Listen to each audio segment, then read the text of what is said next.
Hi guys! I wanted to start this video off. It's a little bit different. I kind of just wanted to talk about the karmic cycle that exists on the planet and the divine journey, aka the twin flame journey. Um, I believe that the task has become to reawaken, reconnect the original vibrations of the divine spark, and I believe that that plays itself out by coming together with your counterpart. Uh, for the longest time, we've been told that it's struggle and it's pain and it's all of these different things that you have to go through to be able to be happy, and I feel like that has only been a reality for the last, I would say, 12,000 years. It wasn't like that years ago. Um, and because our history and our memories have been played with and um, kind of fabricated, we as human beings, the human being population doesn't remember that there was a lot more that was going on, like a millennium ago, or even like further than that, like throughout history. It's known as the four cycles, and most of our ancestors, all the way into Greek mythology, knew about this existence.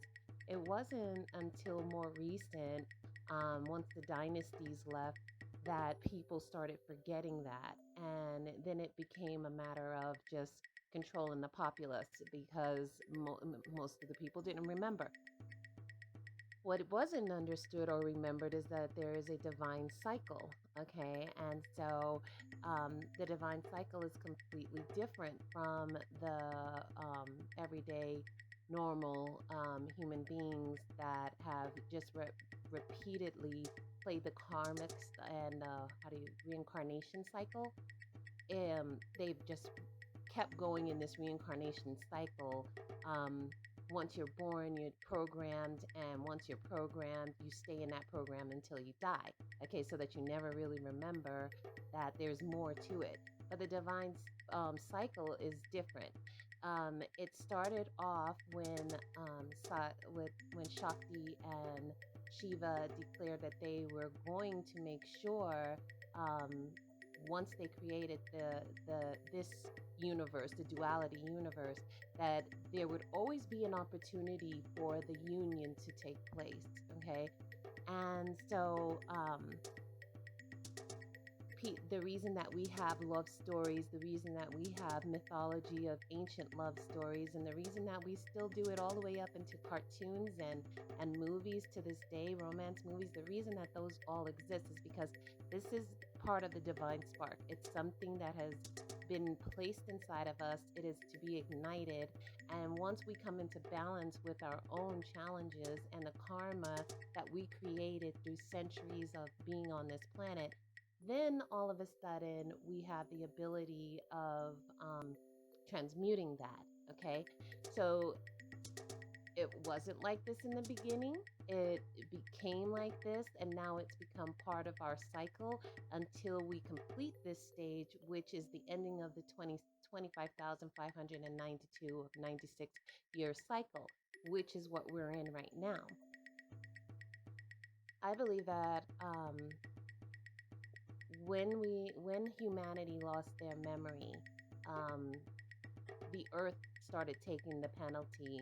Gaia, she started taking the penalties, and so did all of the elementals. Like a lot of the elementals, the reason that we have myths about um, beings that used to turn into trees or water or things like that, I personally believe it's because it existed. This was at a different time in history where the where your physical form wasn't so dense, wasn't so heavy, and wasn't so connected to gravity and time. These, for me, again, I think that these are all forms of illusions that can be transmuted so that then things like that existed at one time, like telekinesis and clairvoyance and psychic abilities. These things were just natural back then, you know. But anyway, so a lot of what I see playing out right now is that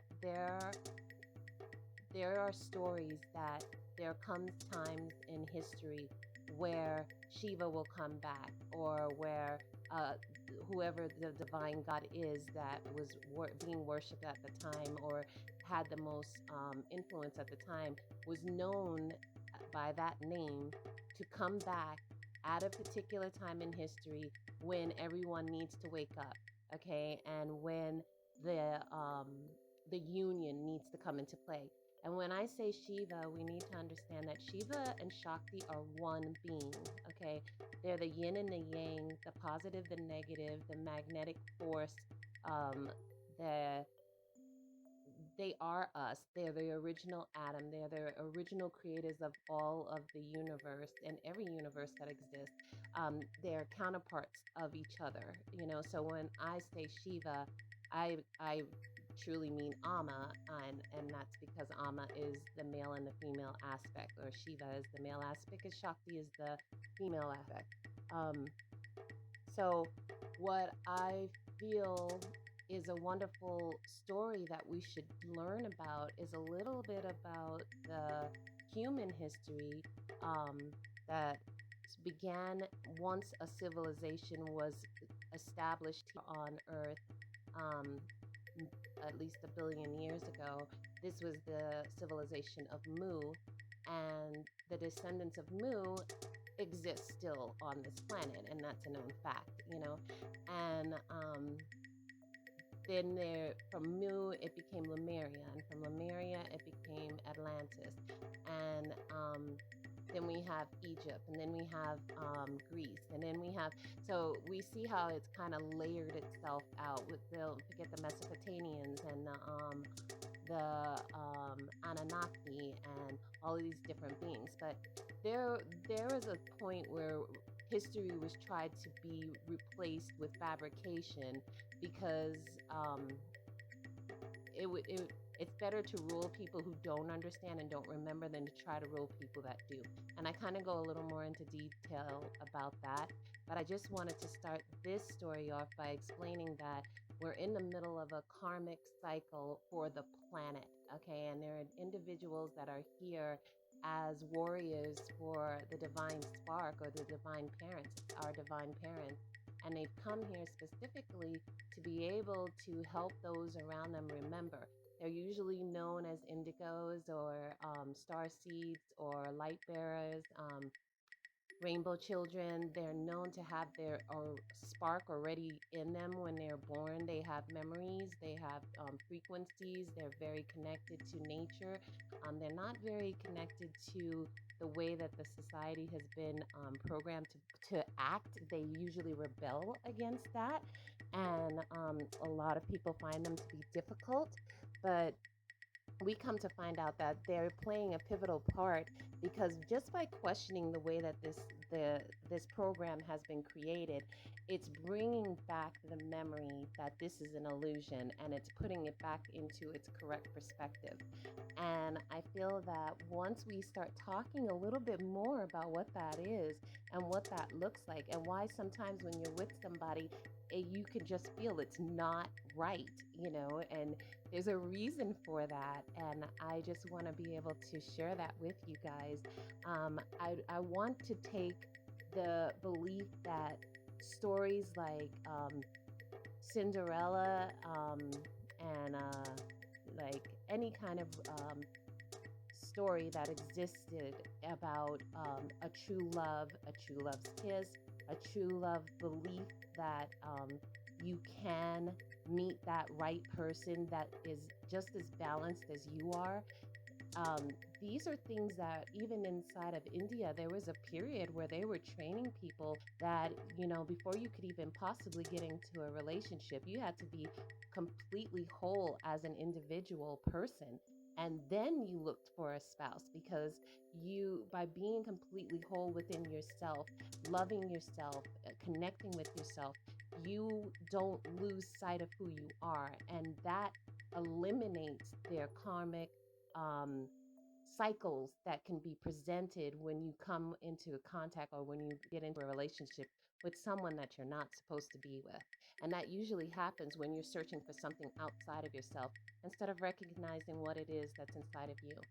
Anyway, we'll go a little further into that in part 2 of this, but we'll continue on with this side of the story for a little bit before we jump back into storytelling of ancient stories, okay?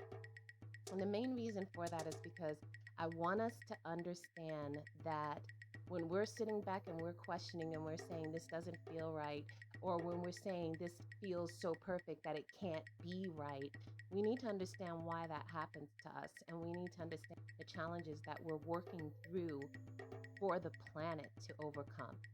All right, I hope you guys have a wonderful, blessed day.